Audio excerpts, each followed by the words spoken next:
Hello everyone. So today is 16th of October and let's discuss what's going to happen on 17th of October in the market, and also let's discuss what happened on Friday also. So in the beginning on Friday, I clearly told that not to trade, even on Twitter, if you can see here.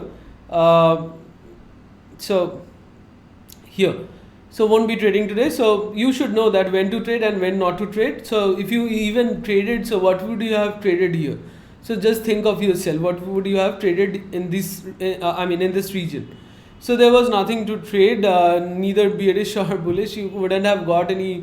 Yes, for scalpers it was fine, but for traders like who wants to take some move, that wasn't a good decision to go for trading. Why? Because FIIs were bearish. Just go and check the end of the data on Thursday, so which was indicating that FIIs are having bearish positions, and since there was a gap up due to the US markets jumping up, so for that reason the FIIs were at a loss. So there could have been two things, that the FIIs would be closing their short positions and making new long positions to recover their loss, or otherwise they would be dragging the market down. Okay, so that's what we were waiting for. And then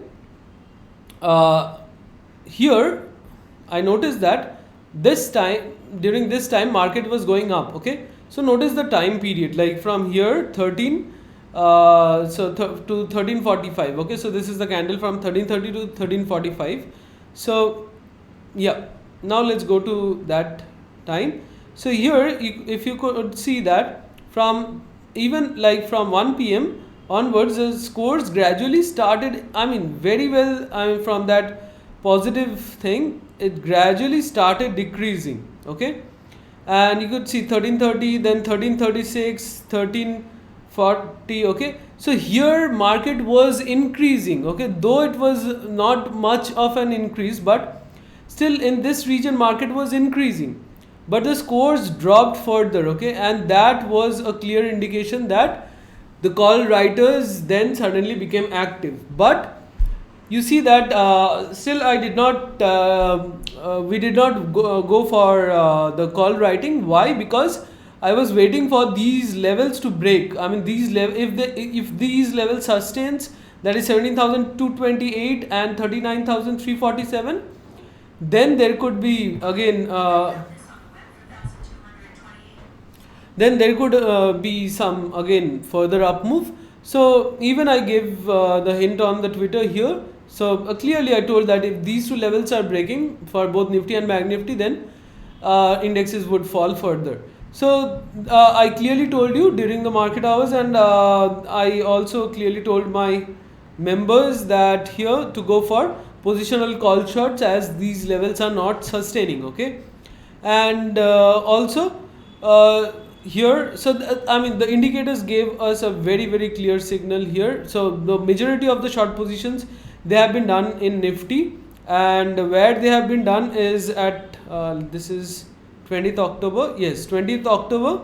So they have been done at 17,300 and above. Okay, so huge chunk has been done. They did a huge call short at 17,500, and also till 17,300 they made call shots. Okay, and and if you go and look at Bank Nifty, so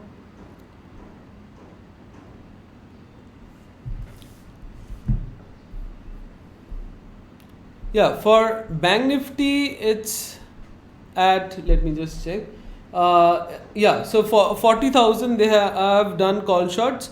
Okay, and those who wanted to play very safe, they have gone to 40,500 and have done call shots. Okay, so these are the places, but the mostly the call shots that have been done are in Nifty. And okay, so we have to be careful about these levels. 17,228, we have to see if it's act as resistance, and also the 17,000 is again will be a support. And also be careful about the 17,155 level, because that is also kind of working as support and resistance for quite a few days. You can see very well here also, this day also it acted as some kind of support there. So 17,155, 17,000, and then if these two breaks, then we are going for 16,821. Okay, but yes, 17,000 should break. And for Bank Nifty again, the important levels would be here, that is the next level would be at 38,300. Okay, so you see, even the previous day it came around very near to that and then again bounced back. So yeah, 38,000 or 38,450 would also be some kind of support, because for quite a few days there also we are having some support, kind of support. So I mean, you could also look for 38,450, around that level. Okay, so that's the thing. Now let's go to the end of the day data. So as you can see that futures long positions have been built up, and but not much. Okay, and future short positions, they have been closed. So it's a good in a good quantity they have closed. So when this gap up was there, so they closed it. But if you notice that still, I mean, the future shorts are in heavy quantity, but let's see what they are expecting, like from the option chain. So option chain, if you see the index, so some put writing has been done and also call writing is there. So but the quantity in call writing is huge compared to the put writing, and also there is the put writing positions are not only hedged but also put buying positions are there in the put buying quantity, and the call buying is purely for hedging for the future short as well as the call short. So call buying is not something which we should look for. So yes, the only concern is option chain is bearish, but with call shorts and put buying. But the put shorts, we won't be considering them, because there's a lot of put buying there which can I mean, even if market falls down, I mean, they would be in profit. Okay, so the loss would be easily because the loss would be easily recovered by the put buying. Okay, so the only concern is why did they close the put futures long short position. So maybe to make the crowd bullish or something, but just think for yourself, if you are having this quantity in futures long and this quantity in futures short, what would you want? Where would you want the market to go? Okay, so that would answer your queries. But yes, this might also happen because temporarily they might think that indexes won't fall much. Okay, so it might consolidate or something. But yes, we have to be careful, like, because the call writing positions are there at till 17,300 mostly. So it might go around 17,000 to 17,300. And so that's the thing. But if you look at this XGX Nifty, so it's not kind of giving a very nice signal, because you see where it ended last, so almost at 17,046. So yes, if this is the thing, and also you see that they are selling in the cash segment, so which is not a good sign, because if they are selling in the cash segment, then why would they be doing why would they be going for long positions? So the long positions are mainly to deceive, I think, for now. But yes, I mean, also they might not be expecting heavy fall just for now. But again, there is a huge call short. So the only thing that you can, also I told that in the previous session, that the only best thing that you can do is go for call shorts. Okay, so yes, call shorts, and in the put buying, because I'm not recommending that, because on 10th October they did put buying, and after that they started closing the put buying positions. Still it's there, but mostly they have recovered their put buying from 17,100, 17,200. They have totally closed. Only the 70,000 put buying were mostly open. But yes, that's where they need to book their profits. So they might take it down, book their profits there, and again come up. So let's see what happens. But yes, the best so market would be in a I mean, bearish phase.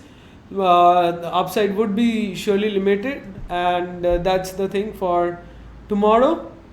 So even if market gives a very big gap down, then also we have done we have taken positional call shots, we are fine.